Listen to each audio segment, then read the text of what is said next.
विश्वास है तो कंकर में शंकर है, विश्वास है तो खंबे में नरसिंह भगवान है, विश्वास है तो जल में गंगा है, गंगा जल, और विश्वास नहीं तो कोई। मानो तो मैं गंगा माऊं, ना मानो तो बहता पानी। अब ये तो आपके ऊपर है, आप चाहें तो बहुत दूर जाकर भगवान को ढूंढना चाहोगे, और नहीं तो आपके ही पास में, आपके ही घर में, आपके ही करीब में, आपके ही हृदय में शिव तत्व बैठा है, शंकर विराजमान।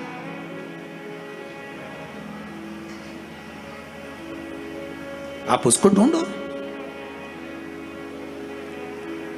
अब माता अहिल्याबाई की माता सुशीला शिंदे जी ने कहा गर्भ नहीं ठहरा है, बच्चे नहीं।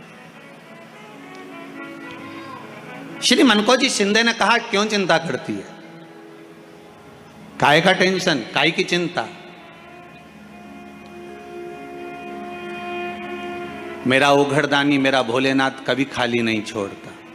सब शिव महापुराण की कथा कहती है, आप अगर विश्वास रखे हो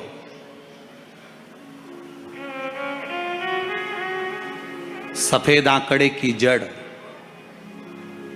जिस नारी का संतान नहीं हो, गर्भ नहीं ठहरा हो, सफेद आंकड़े की जड़, जिस देव अधिदेव महादेव की कथा जिस तुम्बरुका जी ने श्रवण कराई है, शंकर भगवान जिनके सामने बैठकर शिव पुराण की कथा सुन रहे हैं, उन तुम्बरुका जी का नाम लेकर शिवलिंग पे से 21 बार घुमाकर मंदिर में ही कमर पर 7वें दिन रजस्वला धर्म के जो बांध लेता है, और एक पीपल का पत्ता अवधूतेश्वर महादेव का नाम लेकर शंकर पर चढ़ाकर उसको गाय के दूध में उकाल कर रात्रि को दोनों पति पत्नी अगर पीकर सोते हैं, 3 महीने में भगवान भोलेनाथ उसकी गोद भर देते हैं। ये शिव तत्व।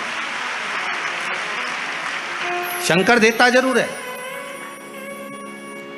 माता अंजना के यहां स्वयं शिव महापुराण की कथा कहती है, स्वयं शास्त्र वर्णन करता है, माता अंजना माता के गर्भ से संतान नहीं हुई। 42 वर्ष की माता अंजना हो गई थी, और 42 वर्ष की होने के बाद भी माता अंजना के गर्भ से संतान नहीं थी। जब संतान नहीं हुई तब बार बार निवेदन करा महाराज केसरी से, तब नहीं संतान हुई तब अपने पिता से जाकर निवेदन करा, पिताजी। गौतम बाबा से निवेदन करती है माता अंजना कि मेरे गर्भ से संतान नहीं, मुझे औलाद नहीं, क्या करूं। तब गौतम बाबा ने कहा एक पार्थिव शिवलिंग का निर्माण करो, मिट्टी का शिवलिंग बनाओ, उसकी पूजन करो। और माता अंजना उस मिट्टी के शिवलिंग के पूजन में ऐसी लीन हो गई, ऐसी लीन हो गई कि मिट्टी का शिवलिंग का निर्माण करती, पूजन करती। एक बार देवाधिदेव महादेव ने कह दिया, जाओ पार्वती जरा जाकर पूछो कि अंजना को चाहिए क्या,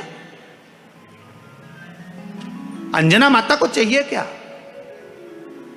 अच्छा, सारे देवताओं को सबसे ज्यादा टेंशन देवाधिदेव महादेव से रहता है, क्योंकि ये बिना सोचे बिना समझे किसको क्या दिया है कोई भरोसा ही नहीं होता।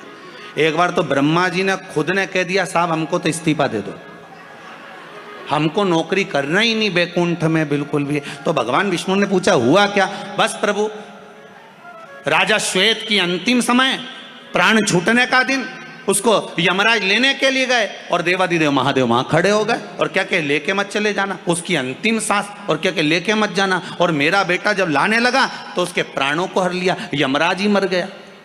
फिर मेरी पोती गई मृत्यु देवी, उससे कहा उठा ला राजा श्वेत को। वो राजा श्वेत को जैसी मृत्यु देवी ने फांस डाली, भगवान शंकर ने उसको भी मार दिया। अब बताओ, सूर्य नारायण भगवान बोले कि मेरा बेटा भी मर गया, मेरी पोती भी मर गई, अब बताओ क्या करें। तो भगवान ब्रह्मा जी ने शंकर जी से जाकर कहा, भोलेनाथ ये आपकी आदत बहुत गलत है, जब इसको मरना था तो आपने क्यों बचाया। शंकर जी बोले मेरे मंदिर में बैठा था, जगह तो देखो कि कहां बैठा है।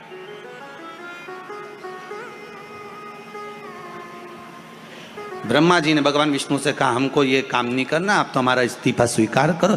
भगवान विष्णु ने शंकर जी से कहा भोलेनाथ जी अब इनके बेटे को, सूर्य नारायण के पुत्र को और पोती को जीवित करो। शंकर भगवान करे एक शर्त पर जीवित करूंगा, जहां मेरा भजन हो रहा हो, जहां मेरी कथा हो रही हो, अगर कोई महामृत्युंजय मंत्र का जाप कर रहा हो, श्री शिवाय नमस्तुभ्यम जप रहा हो, शंकर का पंचाक्षर मंत्र नमः शिवाय जप रहा हो, शंकर जी कहते हैं उस समय पर मृत्यु उसको ना घेरे।